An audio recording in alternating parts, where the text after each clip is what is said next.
ይሆናል ብዬ ጭራሽ እኮ አላሰብኩም ነበር። እያስጨነቅሽኝ ነው ሰላም። ለምንድን ነው የማትነግሪኝ? ለምን አትነግሪኝም? ካሽ በቃ ካሽ ሰው እየመጣ በኋላ ና በቃ ካሽ።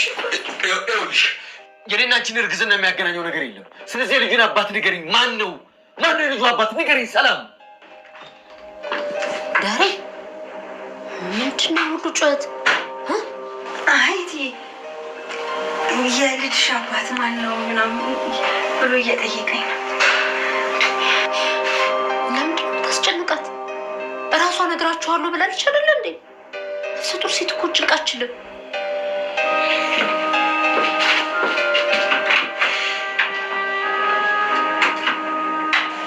እትዬ ይቅርታ። እንዴ ሰላም ለምን ነው ይቅርታ? እትዬ በቃ እኔ የልጁን አባት ጊዜው ሲደርስ ነግራችኋለሁ እኮ። የዳጣ ወንድም ያንተ ልጅ ነው።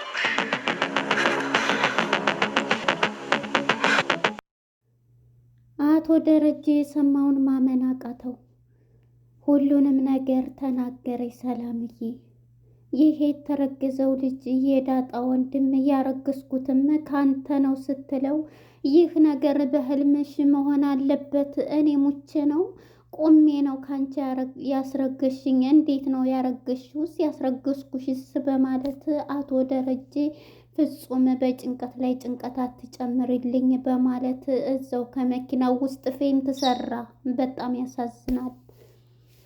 ነገረኛዋ ኤብን ሰላም እየተጨናነቀ በሯን ዘግታ ቀን ሙሉ በምታለቅስ ጊዜ ያ የተጻፈ ደብዳቤ ለናታን ስለሰጠችው እንግዲህ ራሷን እየተናዘዘች ይሆናልና እዛ ሰጠችህ ሚስጥር ላይ ምንድነው የሰጠችህ መልእክት እናንብበው ምንድነው ስትለው ነበረ። ናታንም ምንም የለ ሲላት ነበረ። እሱም ምክንያቱም ለዳጣ ስጥ እንጂ የተባለው ይሄን አድርግ አልተባለም። ስለዚህ ኤቢ ያችን ሚስጥር ለማወቅ በዚህ ሲስተም ራሷንም ለማጥፋት እንትን ያለችው ተናዛ ይሆናል። ምንድነው ያለችህ እያለች ስትለው ምንም አይደለ በማለት እሱም ሽምጥጥ አደረገ።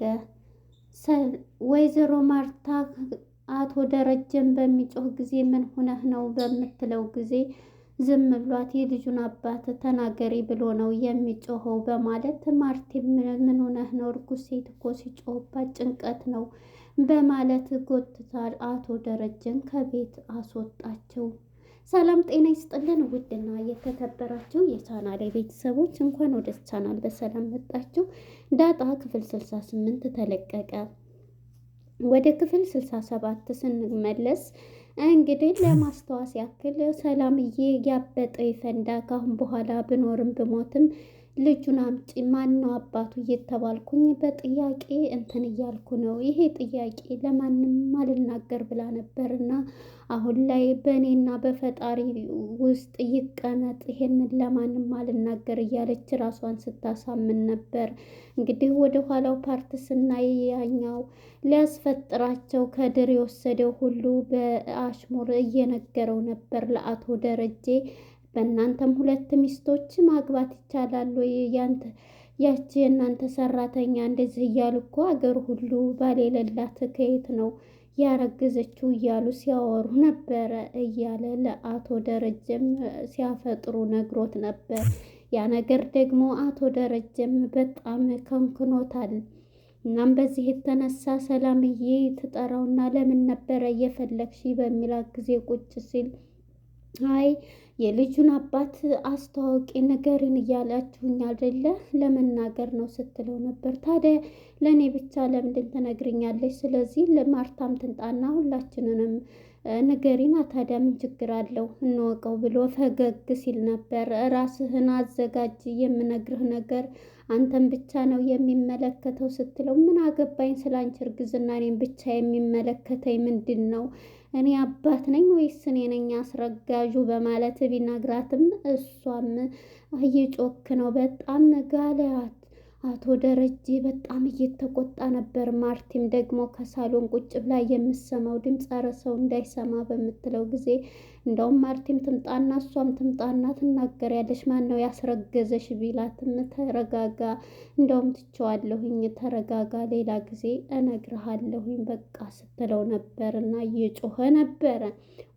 አቶ ደረጀ ሲቆጣ መጨረሻውን ጉድን ሳይ ማለት ነው። እናም እንግዲህ ይሄንን እያለ ይሄን ስትሰማ እንግዲህ ወይዘሮ ማርታም እየሮጠች መታ ምንድን ነው ጩኸቱ ብላ እንዴ ምን ሆነ ነው ደሬ ብትለው ምንም ዝም ምን ያለው አይ እሱ እኮ ያስረገዘሽን የልጁን አባት ተናገሪ ብሎ ነው ትዬ ስትላት እንዴ እርጉዝ ሴት እኮ እንደዚህ ሲጮህባት አንተን ሲሏት አትወድም ትጨናነቃለች ምን ነው በማለት ደሬን እንግዲህ ከቤት አስወጥታ ወደ ቤት ወስደዋለች። እሷም ሰላምዬ አይዞሽ ደግሞ ስትላት ቀኑ ሲደርስ እዛው እነግራችኋለሁ ብያለሁኝ በቃ በማለት እሷም ኧረ ችግር የለውም ያኔ ትናገሪያለሽ በማለት እሷም አረጋግታት ትሄዳለች ማለት ነው። ደሬ ግን እሳት ለብሶ እሳት ጎርሶ ክላሱም ሂዶ እንትን ቢልም እንግዲህ ወይዘሮ ማርታም ስታየው ፊቱ ሁሉ ተቀይሯል።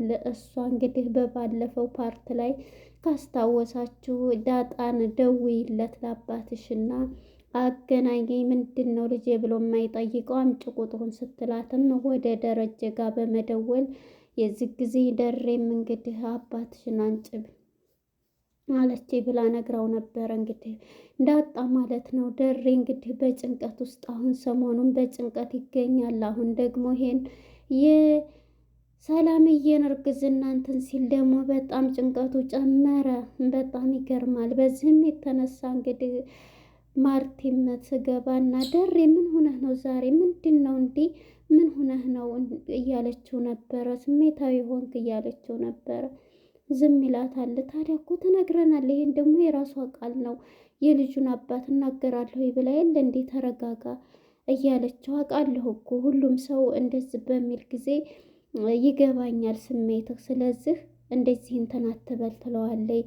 የዳጣ አባትም በቀደም ለታ ሲደወልለት ስልኩንም አላዋራም ስትለው የዚህ ጊዜ መልስም ሳይሰጥ ቀጥ ብሏት ይሄዳል። ከእሷ ጋርም ሳያናግራት ማለት ነው። እንዴ ሰውየው ግን ጤነኛ ነው እንዴ ምን ሆኖ ነው ደሬ እያለች ነበር። እሱ ራሱ በጭንቀት ውስጥ ይገኛል ማለት ነው።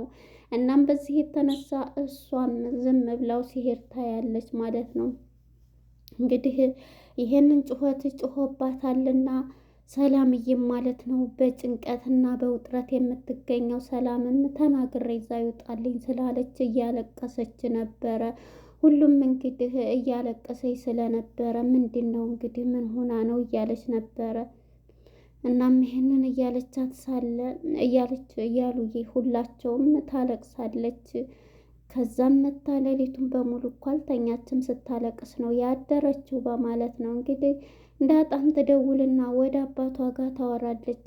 ምንድን ነው እሷ ስትለዋል ምንም ያወራችሽ የለም የልጁን አባት ኧረ እሷ ምንም እንደ በፊቱም አይደለችም ያው እንደዚህ ቢጠጣኝ ምን ታወራሻለች ቢላትም አይ በፊት ጊዜ ስለ እናቴ ነበር እንዴት ነው ያደግሽው እንዴት ነው እያለች በጣም ትጠይቀኝ ነበር። አሁን ግን ምንም እንደዚህ ቢጠጪ እንደዚህ ከማለት ውጭ እንደ በፊቱ አትጠይቀኝም በማለት ለአቶ ደረጀ ትነግረዋለች። እንደውም ከእሱ አጠገብ መራቅ አለብሽ ይላታል በቁጣ። እንዴ ለምንድን ነው ደረጀ ስትለው በቃ ነገርኩሽ አይደለም ይላታል። በቃ እሺ በማለት ዳጣም የአባቷን ትዕዛዝ ትቀበላለች። እናም በዚህ የተነሳ ዳጣም ቁጭ ብላ ከምጥን ጋር አብራ ባንድ ሆነው ነበር እና ምጥንም ስለ እናቷ እየነገረቻት እናትሽን እንዴት ተወጃታለሽ እናቴንማ በጣም ነው እያለች ስለ እናቷ እያወራቻት ነበረ። እናትሽ ግን ስመታሽም ደስ ይልሻል መታ ደግሞ ታባብለኛለች አይዞሽ ትለኛለች እያለች ለዳጣ ይሁት ታሪኳን ስለ እናት ያላትን ፍቅር ስነግራት ታለቅሳለች። አንቺ ግን ለምንድን ነው እናት ስለ እናት ሁልጊዜ የምትጠይቅኝ እናት ስለ እንዴት የሚከፋሽ ትላት ነበር። አይ ምንም አይደለም ማለት አሁን አንቺ እናትሽ ባትኖር በህይወት ብትሞት ስትላት እንግዲህ ምጥንም ታለቅሳለች ስለ እናቷ ስታነሳባት ማለት ነው። እሷም እንግዲህ ይሄንን ስትላት በቃ እሺ ይቅርታ ብላ ወደ ሌላ ሀሳቧን ትቀይርና ወደ ሂጅ ቤት ብላታለች ማለት ነው። እንግዲህ በጭንቀት የምትገኘው ሰላምዬ ዛሬ መናገር አለብኝ ብላ ለደረጀ በቃ እኔ ደውልልሃል ወይ ደውይ አንተን ነው የምትፈልገው ትለዋለች።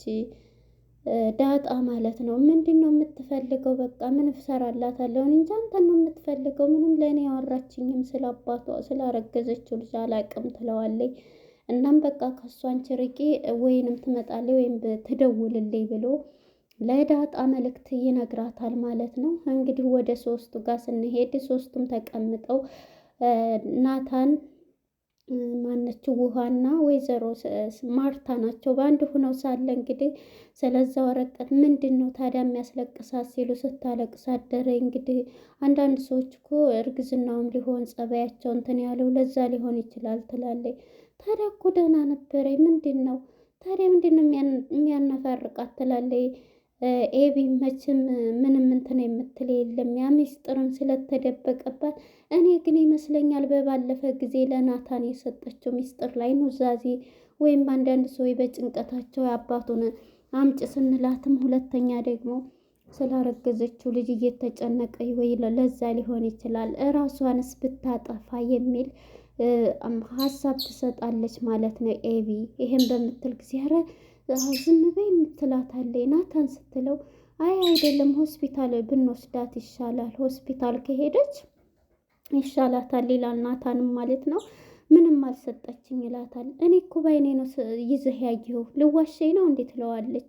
ምንም አልሰጠችኝም ምንም አልሰጠችኝ አንቺ ቢል እንኳን አማዬ የዋሽ አይባልም ቢል እንኳን እንደዚህ ሰው ፊት እንደዚህ አይባልም ብላ ወይዘሮ ማርታ ልጇን ኤቢን ትቆጣታለች ማለት ነው። እናም እንግዲህ ይሄንን እያሉ አቶ ደረጀ መጥቶ ከሚስቱ ጋር ቁጭ ብለው ተቃቅፈው ሳለ እያወሩ ነው። ፊልም እያዩ ነበር እና እሱም እንግዲህ ስለ እሷም እንትን እያወሩ ነበረ። እንግዲህ ሲያያቸው ደስ ትላላችሁ እያለ ነበር እና ናታንም በጣም እያለ ስለ ታሪክ እየነገራቸው ነው። አንባቢና እውቀት ያለው ነው እና ናታንም እየነገራቸው ነበረ። እናም በዚህ የተነሳ ናታንም አንዳንድ ሰዎች ከጭንቀታቸው ከምናቸው ሲነሳ ይሄንን ይቅር ከሞትኩኝ ብለው ሲያስቡ ይቅር ሞታቸውና በቃ ተስፋ እንትን ሲሉ በጭንቀት እንትን ሲሉ ይሄንን ሳልል ይሄንን እያሉ አእምሯቸውን በጭንቀት ውስጥ ይጨምራሉ። ያን ደግሞ ከሞትን እያሉ ነው እንትን የሚሉት። እስኪ ንገረኝ አንተ እኮ እንትን አያልቅም ምክር እያለችው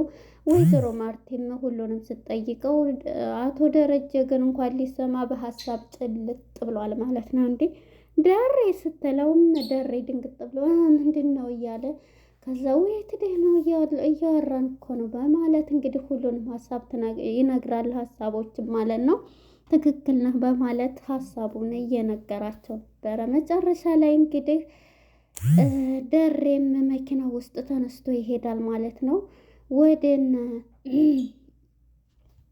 ወደ ኤቢ ፍቅረኛ ስንሄድ አርዱ ማለት ነው እየደወለላት በል እንግዲህ ያን ነገር የታረከው መስተፋቅሩን አምጣልኝ የሚያስወድድ እኔን የሚያስወድድ እንደ ኤቢ ይህንን በፍጹም ላደርግ አልችልም ትለዋለች። እንደውም ካሁን በኋላ ስልኬም ላይ ከፈለክ እንግዳማ አሳስርሃለሁኝ ወይም እንደዚህ ትሆናለች ስትለው በፍጹም እንደው ምንም እንትን አልል በሞት ይሻለኛል እኔ እየወደድኩሽ እኔ ለእኔ ነው የምታስደርገው እኔ እኮ እወድሻለሁ ይላታል። እናም በዚህ የተነሳ ካርዱ ጋርም ትጣላለች በስልክ ማለት ነው።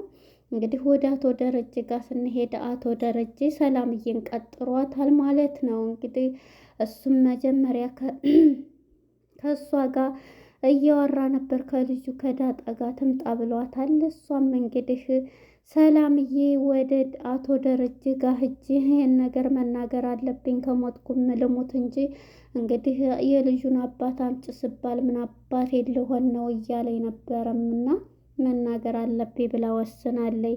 እናም አቶ ደረጀ ከመኪና ውስጥ መጥቶ ወደ ተሻለሽ እያለ ወደ ሆስፒታል የሚወስዳት መስሎ ስላመማት እያልሄድ ብሎ ነበረ። እናም እንግዲህ ከመኪና ውስጥ ሆኖ ብዙ ነገር እያሰበ ነበርና እሱ በጭንቀት ላይ ጭንቀት ራስህን አዘጋጅ ጋሽ ስትለው ነበርና ምንድን ነው ተናገሪ ሲላትም እንግዲህ በሆዴ የተሸከምኩት ልጅ ያንተ ነው ስትለው በፍጹም ብሎ እዛው ፍጥጥ ብሎ ነበር አቶ ደረጀ የቀረው ማለት ነው። በጣም ከባድ ነው። እንዴት ሆኖ ብሎ እንግዲህ እዛው መኪናው ላይ ተፋጠው ነበር። እዛው ፌንት ሰርቶ እንግዲህ ሆስፒታል ይገባል ማለት ነው። በጣም ከባድ ነው። ምን ነግረሽው ነው ትባላለች ማለት ነው። እንግዲህ አቶ ደረጀም ይሄ ነገር ሊሆን አይችልም፣ ራሴን አውቃለሁ፣ የዳጣ ባንዴ እንጂ የምሳሳተው ሁለተኛ ልሳሳትም ይላል። በእርግጥ በስካር መንፈስ ስለሆነ በፍጹም አያውቅም።